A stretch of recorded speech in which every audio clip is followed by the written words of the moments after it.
Tonight, Fabienne Keller is a French senator and a member of the party ADHÉREZ, and I'm also joined by Olga Givernet, a member of La République En Marche, Emmanuel Macron's party. Thank you both. And we've just been joined in the studio by Jean Messiha. He's from Marine Le Pen's party, the Rassemblement National, formerly the Front National. Thank you for joining us. Your reaction then to Emmanuel Macron's announcement earlier. I know that your party is opposed to a rise in the minimum wage.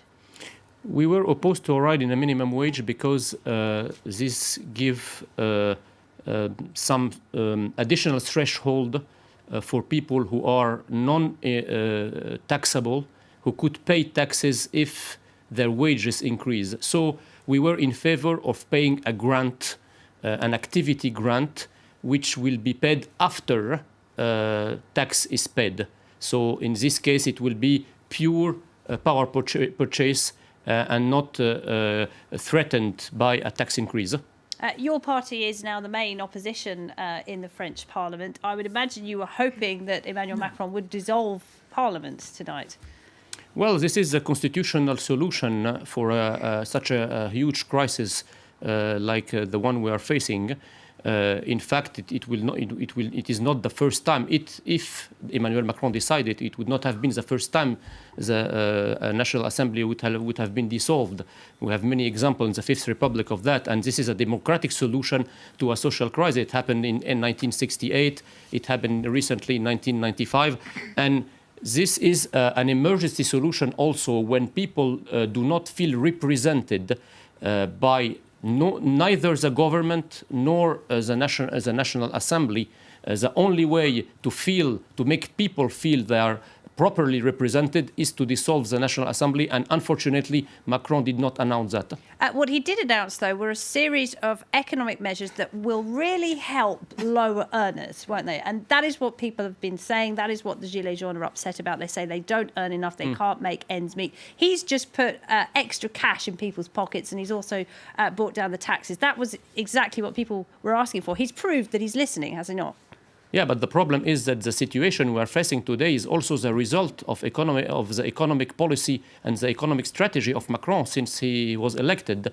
So he set the house on fire, and now he's coming with a financial social bazooka to try to extinguish the fire. What has he done wrong exactly?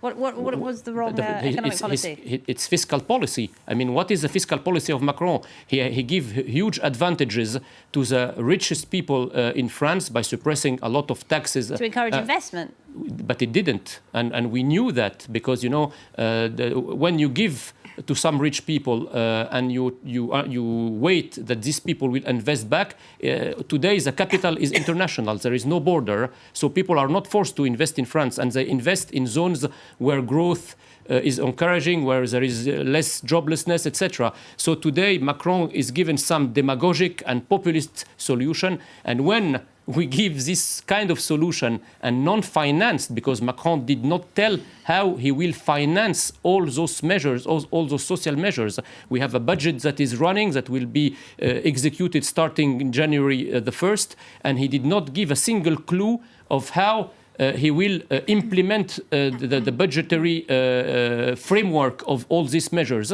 Olga Givernet, would you like to respond to that? Yes, first of all, I don't agree saying that the people are not represented by the National Assembly, because we have polls, and we have polls on the next European election, and En Marche is still the first party, so that means people trust them, especially if the Gilets jaunes would like to present a list to the election.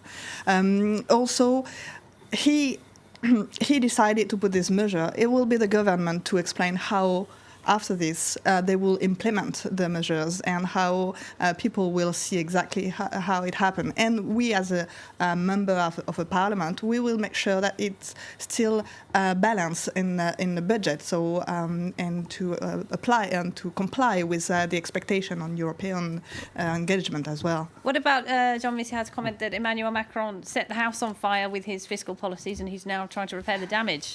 As we know, because there's several studies on that, the difficulties did not start 18 months ago, but at least one decade ago, with the taxes increasing and the French economy having a hard time to create jobs.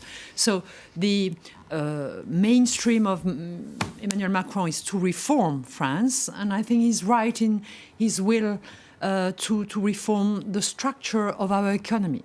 But the issue today is people having hard time to end the next month their budgets, their personal budgets. I'm not sure that this solution of the Assembly will resolve that question, but I'm sure that some of the measures the President presented are a good answer.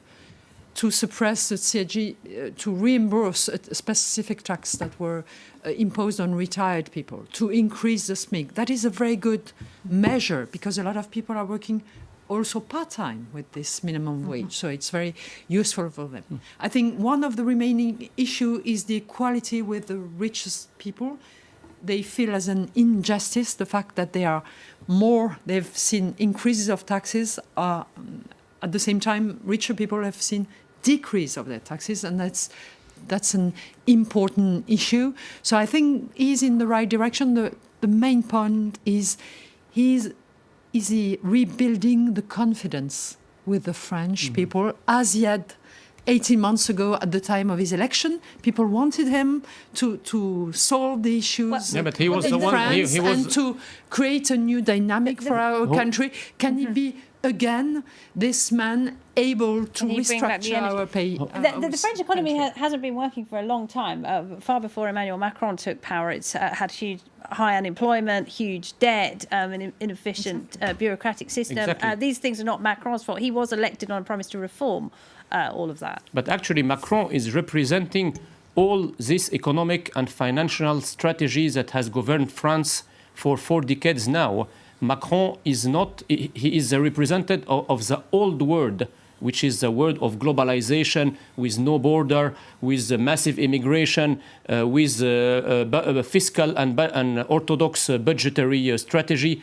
The new world is incarnated by Trump, by Salvini, by Modi in India, by Bolsonaro. This is the new world, the comeback of the borders, the comeback of political voluntarism, the protection of national identities. And Macron is only a representative of all what has been done in France for the past 40 years. And it is very surprising today, like European Commission was giving a hard time to Italian government because its budget was not respecting all the levels of debt and deficit. And now Pierre Moscovici, the European Commissioner, is saying, well, we can be less tough on France and maybe accept all this fiscal package in order to make the deficit at 3.5 or 3.6% of the GDP. So there is the main reason for all this is save private Macron, like save private Ryan. So you favour a return to nationalism. That is a bigger discussion. We don't have time for that right now. He spoke about immigration and national identity in his speech. He did indeed speak about immigration. Just quickly before we go, are we going to see more protests, do you believe? If I could ask you all, if you think that this will be enough to calm the kind of unprecedented violence we've seen in French cities over the past few weeks, or will they continue? I think they will maybe stop because there is, Christmas time and stuff, and Macron give some presents for the end of the year to all those protesters. But what is interesting is that these protests are sustained by 80% of the French people. So there is a very deep revendication of social justice in France, and I don't think that Macron succeeded in responding to them. And on the other hand, people are not hating the strategy of Macron. Well, they hate it, but they hate the person himself. They have a problem with the personality of a president that has insulted them, that has humiliated them, and I think this has not been mended. Yeah, I do really hope that the violent protest stops, and also the protest. But I wish that the yellow vest people involved and engaged to have a better world for everyone will still keep going and participate to the debate and probably propose other ideas to us and to the people who they think they represent, because we need people invested in engaged into our country to make things happen better. And the president says he will be listening. Fabienne Keller, last word for you. Will they continue?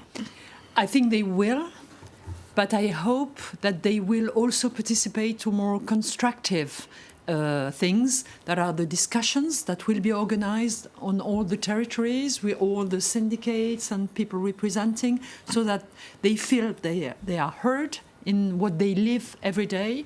I hope also that the government of Mr. Macron will continue explaining the measure, making them more precise, so people can feel it concerns them and life can be a little bit better in the next month. Well, we'll find out in just a few days. Fabienne Keller, Olga Thank you. Givernet and Jean Thank you. Messiha, thank you Thank very you. much to all of you for joining me.